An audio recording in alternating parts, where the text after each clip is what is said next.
তারপর বাড়ি এসে ফ্রেশ হয়ে স্নান করে রেডি হয়ে গেলাম পুজো দিতে যাওয়ার জন্য। তুহিনও ফ্রেশ হয়ে রেডি হয়ে গেছিল, ওকে নিয়েই গিয়েছিলাম পুজো দিতে। দক্ষিণেশ্বর এখন খোলা পাবি না, কালীঘাটই খোলা থাকে। বিশেষ বিশেষ তিথিতে কালীঘাটটা খোলা থাকে, দক্ষিণেশ্বর খোলা থাকে না। আর আমার খুব ইচ্ছাও ছিল কালীঘাটে যাওয়ার। অফিস থেকে আমি বলেছিলাম চ কালীঘাটে চ, দেরি করিস না, চ 10টা বাজে চ। এই ব্যাগটা হচ্ছে আমার পুজোর ব্যাগ। আমি আসলে মন্দিরে পুজো করি যখন, আমার নিজের কাছেই সব পুজোর সামগ্রী থাকে। পরে একদিন দেখাবো এই ব্যাগে আমার কি কি থাকে। চললাম দুজন কালীঘাটে।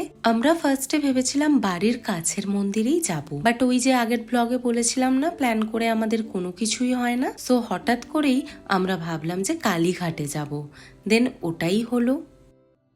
তারপর দুজনে চলে গেলাম কালীঘাটে। গিয়ে দেখি মন্দিরের 2 নম্বর গেট বন্ধ হয়ে গেছে, চারিদিকে মোটামুটি ফাঁকাও হয়ে গেছে, ডালার দোকানগুলো বন্ধ হচ্ছে। আমি তো এইসব দেখে খুবই হতাশ হয়ে গিয়েছিলাম। আমার মন খারাপ হচ্ছে দেখে তুহিন এদিক ওদিক থেকে খবর নিল। একজন বলল তাড়াতাড়ি যান, পেছনের দরজা খোলা আছে।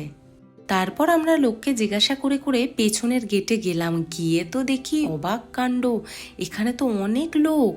আর সত্যি বলতে ওই দিন যেভাবে দর্শন করেছি মায়ের, এত ভালো করে ফাঁকায় ফাঁকায় আগে কালীঘাটের কালীমাকে কখনো দর্শন করতে পারিনি। এই নিয়ে আমার আর তুহিনের একসাথে কালীঘাটে 3 বার আসা। প্রথমবারে এসেছিলাম হঠাৎ করেই পুজো দিতে, আগের দিন রাত্রে প্ল্যান হয়েছিল, তারপরেই দিন এসেছিলাম। দেন একদিন এসেছিলাম অফিস থেকে বেরিয়ে, হঠাৎ করেই প্ল্যান সেটাও, আর এটাও হঠাৎ করেই আসা। আসলে ঈশ্বর না চাইলে তো কোনো তীর্থস্থানে হঠাৎ করে আসাই যায় না, তাই না? সত্যি কথা বলতে তুহিন ছিল বলেই আমার মায়ের সাথে ওই দিন দেখা হয়েছিল।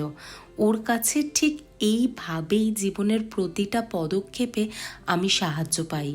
বন্ধু হয় তাই নো থ্যাঙ্কস নো সরি। এইভাবেই কাটালাম এইবারের ফলহারিণী অমাবস্যা। আবার দেখা হবে পরবর্তী ভ্লগে। টাটা।